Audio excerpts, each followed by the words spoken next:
Баяғы атақты Айса тумай тұрып, Крис деген хан болған дәурен сүріп, өктемдікпен зор айтқан патсалығын, маңдағы нашар елдің бәрін қырып. Байлығы, салтанаты жаннан асқан, ешкімнің обалына қарамастан. Онан артық адам жоқ өз ойында, аспандағы күнменен өр таласқан.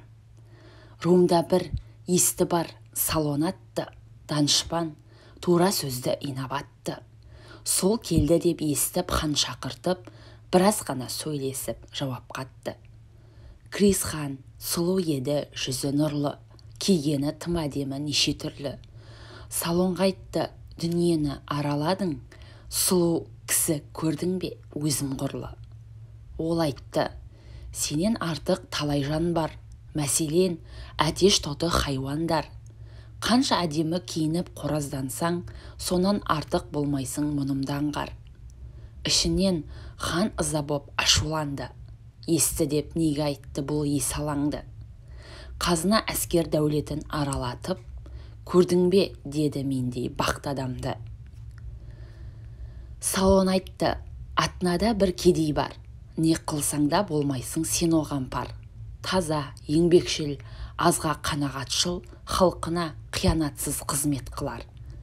Шыдамай Крис айтты қатты ыза боп, кедейді бақты деудің қисыны жоқ. Қуарған сорлы жақсы болам екен, онан менің емес пе тамағым тоқ. Салон айтты, ол кедей балаларын оқытып зор ғылымды қылды бәрін. Таза, еңбекшілі кедейден артық емес, мақтан үшін мал жиып тойған қарын. Ей Крис, сенен менің ойым бөлек, бұл дүние шыр айналған бір дөңгелек. Өлімнің сағатына кірмей тұрып, еш адам мен бақыттымын демеу керек. Салонды қоя берді өз жайына, өзінің көнбеген соң ыңғайына. Аздан соң оның сөзін мұтып кетті, басында батсадағы шамбайына. Криздің бір баласы асқан мықты, бір күні киік аулай аңға шықты. Қолындағы мылтығы қапы тиіп, қаза жетіп өз оғы өзін шықты. Сол кезде Парсы ханы атақты кер, жаннан беті қайтпаған шын қайратты ер. Криздің астанасын шабамын деп қамады, не соғыс деп не алым бер. Намыс қып соғысқанда әскер сайлап, оқ жауды екі жақтан нажағайлап, кер келіп талқан қылып үй қазынасын, Криздің өзін ұстап алды байлап. Өлтір деп жендеттерге кер бұйырды, қаланың ортасына алып жүрді. Кризді бәйтерекке байлап қойып, астына отын үйіп от қойдырды.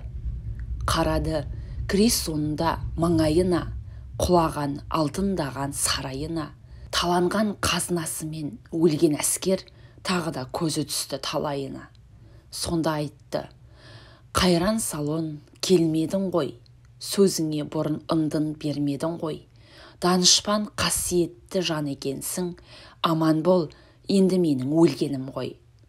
Бұл сөзді кер естіп аң-таң қалды, ағаштан от сөндіріп шешіп алды. Әлгіде айтқан сөзіңнің жайын ұқтыр, не себептен шақырдың Салон шалды. Мәнісін Криз айтты бастан аяқ, бір сөзін қалдырмады некен саяқ. Мен де осындай болмауым мүмкін бе деп, кер отырды ішінен Кризді аяп. Тыңдап болып кер түсті терең ойға, ұқсалық өлік жатыр қырған қойға. Бүтін әлем біз үшін жаралып па, бұл лайық емес екен деді бойға. Сол ойменен Кризді босаттырды, екеуі бір-біріне кешу қылды. Дос болып шығыныңды төлеймін деп, амандасып еліне қайта жүрді. Мінекей, нәпсіге еріп елді жеген, зарлайды қарғыс айтып талай неген. Өлген кісі тіріліп бір сөзінен, Салонның күні бүгін ат өлмеген. Аты қалды деп оны мақтамаймын, мен мақтанды артқаға сақтамаймын. Өлі түгіл тіріге мақтан теріс, оны түзу дегенді жақтамаймын. Салонның өз өлсе де сөзі дұрыс, жастарды соны ұғуға қақпалаймын. Адамның зор кеселі осы мақтан, бұл құрғырдан ешкімді ақтамаймын.